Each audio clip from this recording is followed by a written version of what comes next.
दर्शन असेल किंवा जी लीडरशिप असेल किंवा आमच्या पोलीस पाटलांचं जर नेतृत्व कोणी करत असेल तर ते सन्माननीय चुनीलाल पाटील करायचे. त्यांची एक वेगळी भाषाशैली होती. आता आपल्याकडे कोणी जर बोललं काय रे पाटील, काय रे साहेब, तर आपण म्हणतो ही एकेरी बोललात तुम्ही, उद्धट बोललात का? नाही, ती एकेरी किंवा उद्धट भाषा नव्हती, ती प्रेमाची भाषा होती. ते कोणालाही म्हणायचं काय रे साहेब, तुम्हाला गावले तर कधी ना होणार नाही, काय वड्या आई मला ना पटना. म्हणजे त्यांच्या बोलण्यामागे तो एकेरीपणा नव्हता, त्यांच्या बोलण्यामागे ते प्रेम होतं, प्रेम. त्यांना कोणालाही असं वाटायचं. मलाही ते जर कधी मुल्लेरला भेटले तर मला नेहमी म्हणायचे चुनीलाल पाटील काय रे किरण पाटील तुम्हाला गावलं का बरोबर नाही. एवढं प्रेम त्यांच्यामध्ये होतं आणि तोच प्रेम, तोच जिव्हाळा पाटील यांच्या परिवारात सोडून गेले आणि तोच प्रेम, तोच आदर्श, तोच त्यांच्याच वाटेवरती हे पाटील कुटुंब चालतं आहे. म्हणून सर्व या पाटील कुटुंबावरती, या मुळांगी गावावरती हा सर्व परिसर जो आहे हा प्रेम करतोय. सुनीलाल पाटील जर मुल्लेर गावात साहेब कोणाची सभा असली, राजकीय नेत्याची, कुठल्याही नेत्याची सभा असू द्या, अगदी मी गोपीनाथ मुंडे साहेबांच्या सभेला आलो होतो तेव्हा सुद्धा गोपीनाथ मुंडे साहेब जेव्हा स्टेजवरती चढले तेव्हा त्या सूत्रसंचालकाने त्यांना सांगितलं गेलं की सन्माननीय चुनीलाल पाटलांना सुद्धा तुम्ही मंचावरती बोलवा. त्यावेळेस मला असं वाटतं गोपीनाथ मुंडे साहेब गृहमंत्री होते आणि तेव्हा सुद्धा गोपीनाथ मुंडे साहेबांबरोबर आमच्या इथल्या चुनीलाल पाटलांना आदराने तिथं मंचावरती बोलवलं गेलं होतं. एवढं प्रस्थ चुनीलाल पाटलांचं या गावावरती होतं.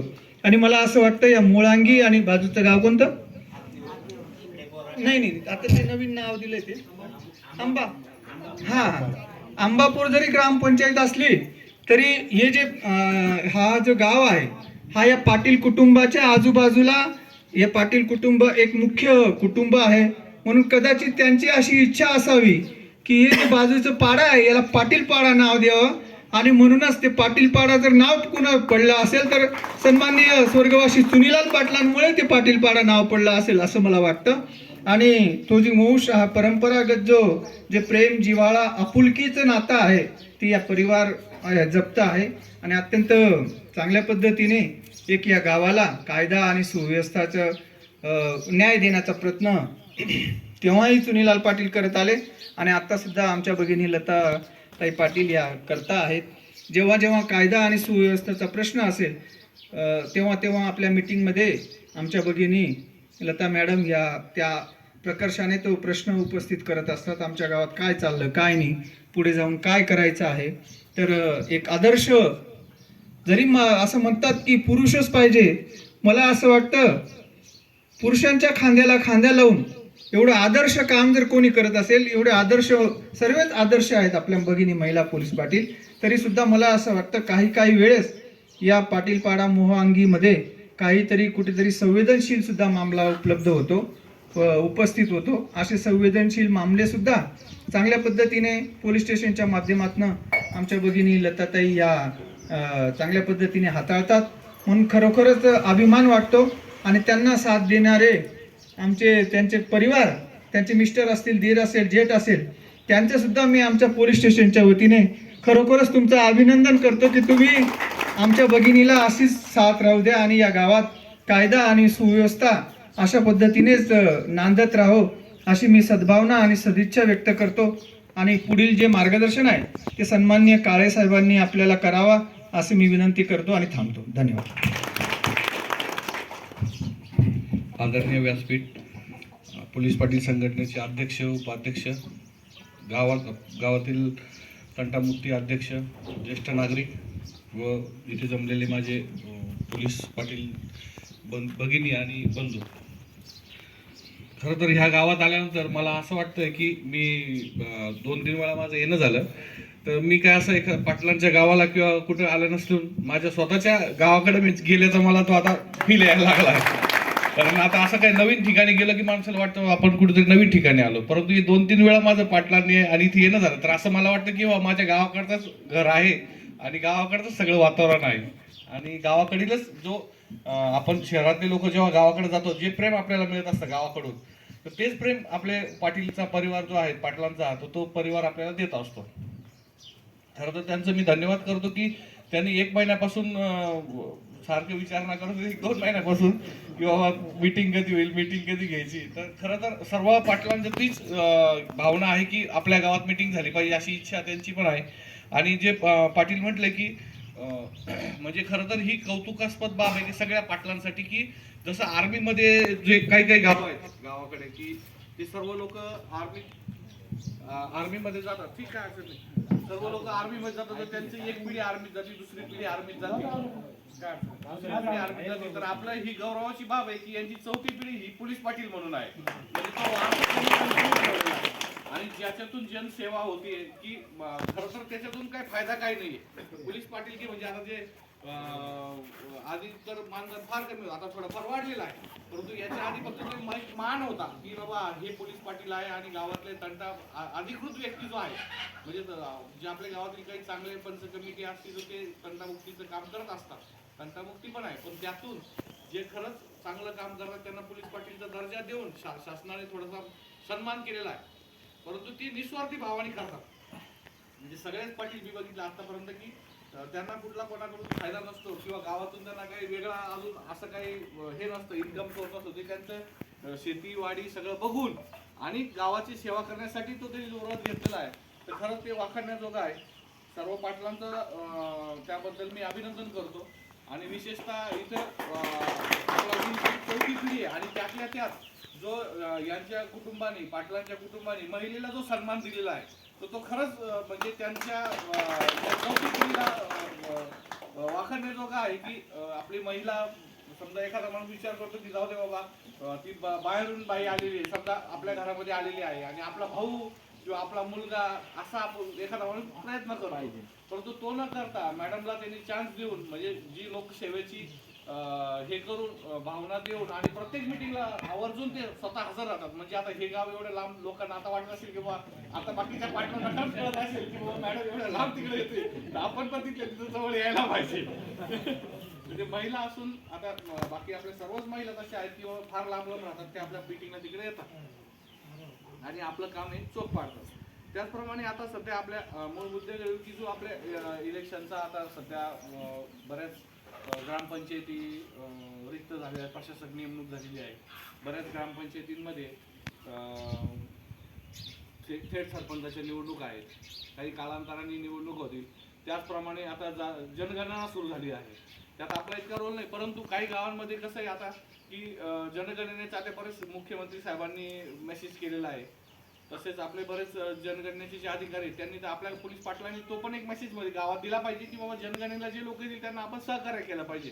कारण की कसं इतके दिवस व्हॉट्सअपला फेसबुकला मुलं उचलणारी टोळी आली काहीतरी म्हणून त्या अधिकाऱ्यांवर मारहाण होऊ शकते. असं तर आपल्या पाटलांनी सर्वांनी गावामध्ये जे कोणी हे काम करणार आहे त्यांच्याशी पहिले संबंध करून घ्यायचा, एक ओळख करून द्यायची बाबा हा माणूस याचा कामासाठी नेमलेला आहे आणि त्यांना योग्य ती मदत आपल्या पद्धतीने आपण करतोच. परंतु त्या लोकांना पण कॉन्फिडन्स द्यायचा की बाबा हे खरोखर काम करण्यात आणि याच्यात आपल्या भागाचा विकास होण्यासाठी, भागाची प्रगती होण्यासाठी ती जनगणना जरुरीची आहे. तो भाग घेण्यासाठी सर्वांनी आपल्या पाटलांनी मदत करायची आहे.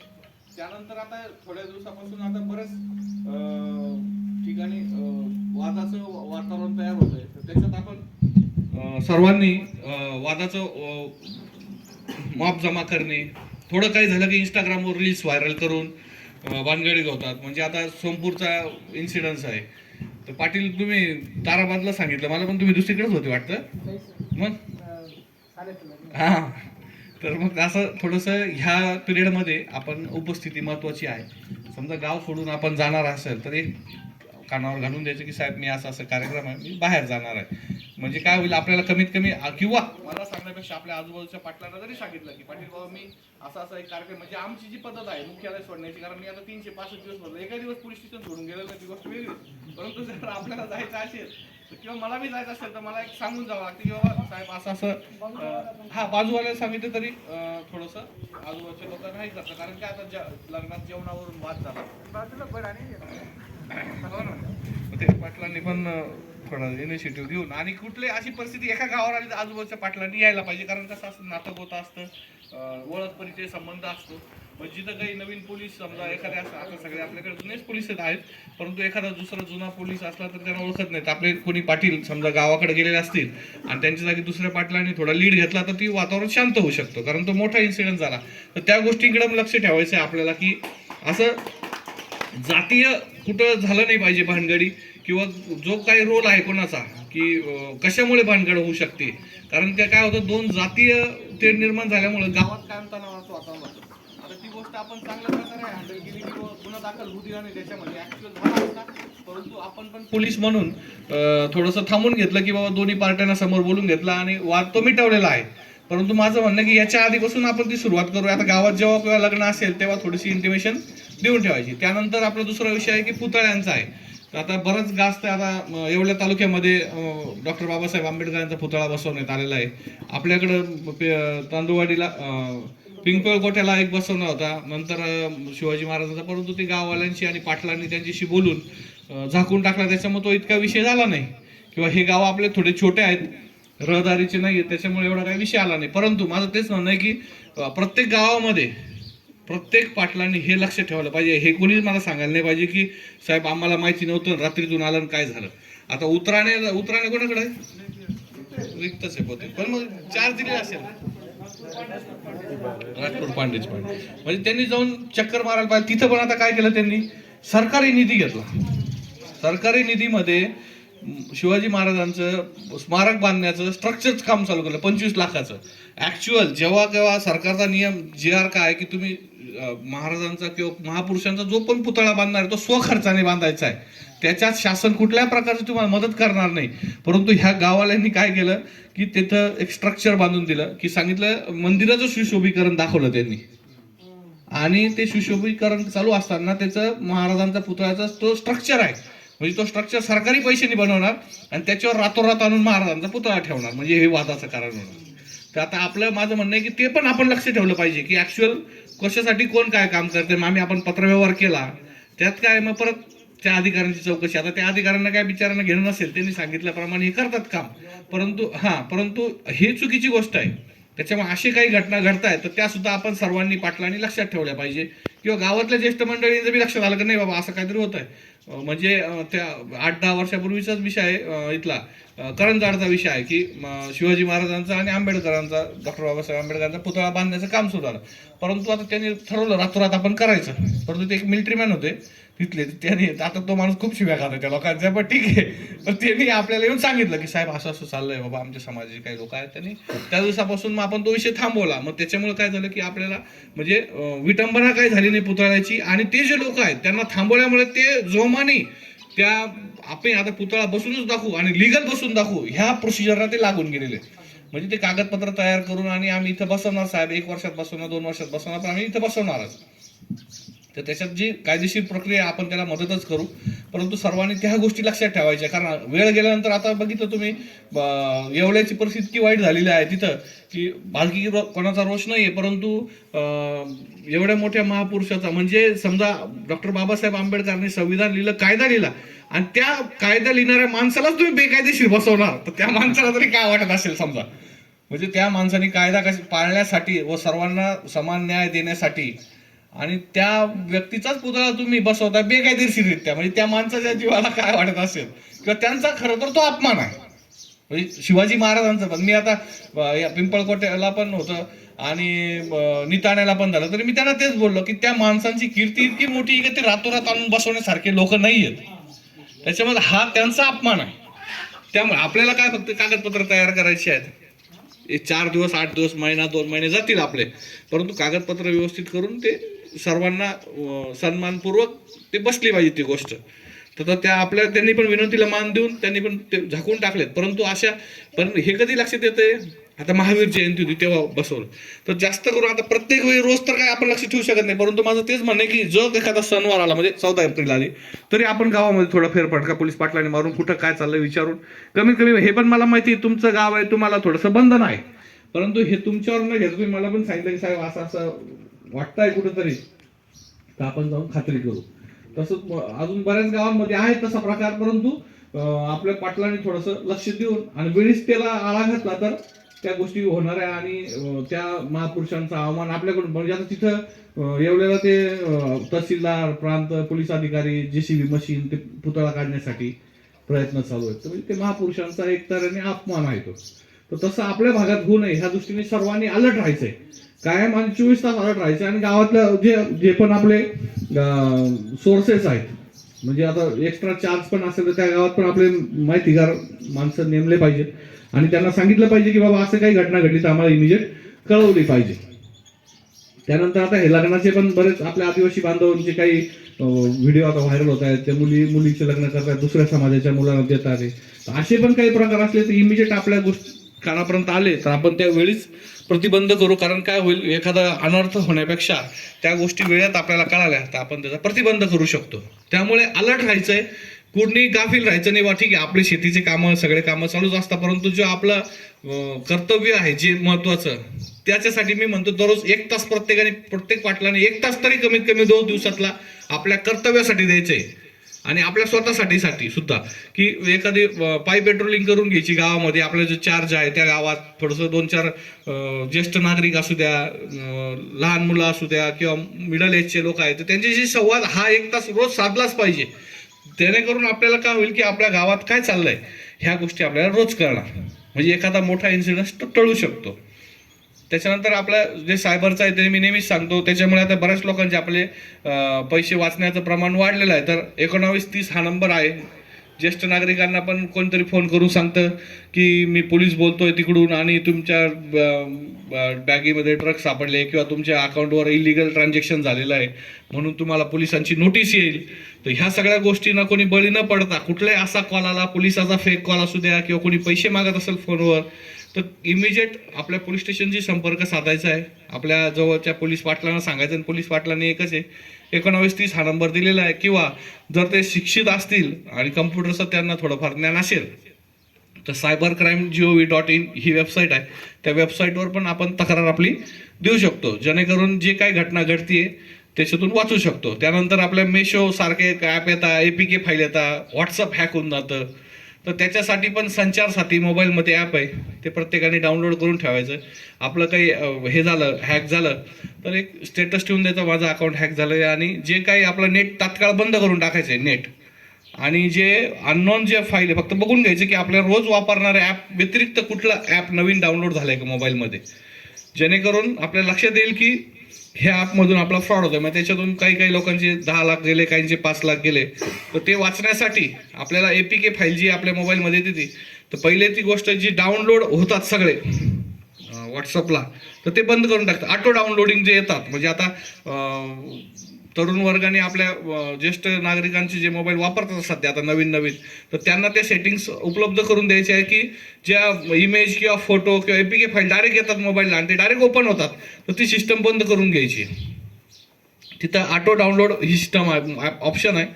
तर तो एक बंद केला तर डायरेक्ट तुम्हाला जी गोष्ट आलेली कोणाकडून ती ओपन करायची तरच तुम्ही ओपन करू शकता. ऑटो तुमच्या मोबाईलमधून ती होणार नाही. तसेच अजून आता पुढचे आता इलेक्शनच्या संदर्भात थोडा सर्वांनी अलर्ट राहायचे. काही राजकीय गावामध्ये 2 गट असतात. आपल्या पाटलांनी कुठल्याही गटाच्या तटाबरोबर न जाता आपला जो खाकीचा धर्म आहे, जो आपलं कर्तव्य आहे ते 100% पार पाडायचं आहे. कुठल्या गटातटाला बळी न पडता गावात ज्या घटना घडणाऱ्या आहेत त्या खऱ्या पोलिसांपर्यंत यंत्रणेपर्यंत आपण पोहोचवायचे आहे. म्हणजे समजा आता पहिले गावात कुठे भांडण झालं तर मी एकच सांगतो आमच्या अंमलदार बाबा तो आला, माणूस आला, भांडण झालं, साहेब मला काठीने मारलं, लाठीने मारलं, हे झालं ते झालं. ठीक आहे, मी त्याला पहिले विचारतो तुझं गाव कोणतं आणि तुझे पाटील कोण. मग मी पाटलांना फोन करू विचारतो पाटील काय झालं. मग पाटील तोपर्यंत माहिती काढून आपल्याला हे सांगत असतात. तर तेच मी सांगतो की आपल्या गावातल्या ज्या घटना आहेत त्या आपल्याला पहिली गोष्ट माहितीच पाहिजे. त्यांनी येऊन सांगण्यापेक्षा तुम्ही मला सांगितलं साहेब अशा काल घटना घडली ह्या माणसाची चूक आहे, आपण पण निष्पक्षपातीपणाने कळवायचं आहे की बाबा हा माझ्या जवळचा आहे तो माझ्या जवळचा. असं कोणती पाटलांनी आतापर्यंत केलेलं आठवलं नाही मला, परंतु याच्या पुढे पण आपण तसंच निष्पक्षपातीपणाने केलं तर चालेल. त्यानंतर काय आता गावातल्या मुली मिसिंग होतात किंवा काही त्रस्त असतात ते पाटलांकडे येतात तर पाटलांनी पण थोडंसं, मी जयपूरच्या पाटलांना पण बोललो की पॅनिक झालेले असतात लोक, ते पगार काढतात तुमचा 15,000 पगार घेतो पाटील, काय करतो. तर आम्हाला पण लोक बोलतात